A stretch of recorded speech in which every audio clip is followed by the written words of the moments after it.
Assalamualaikum guys, kembali lagi di channel Cahaya Rizka. Saat ini kita berada di salah satu tempat makan di Kota Banda Aceh yang terkenal banget sama nasi uduknya yang enak banget ya. Di sini dengan sambal khasnya yang pedas dan juga ada sambal yang agak-agak pedas sih. Nah, gimana nanti review makanannya?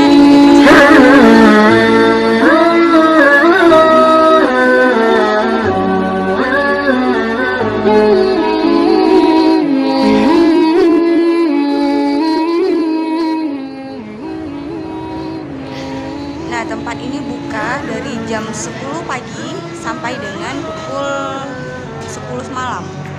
Jadi buat kalian yang mau kesini bisa langsung merasakan nasi uduknya ya guys. Guys, ini dia nasi uduknya. Ini yang pakai lele seperti ini. Dan ini yang nasi uduk ayam. Gak selera ya guys. Sekarang kita mau nyobain bagaimana rasa nasi uduk di nasi uduk Blok M ini yang terkenal rame selalu dari pagi sampai malam. Nah, Tiara juga suka. Coba dulu.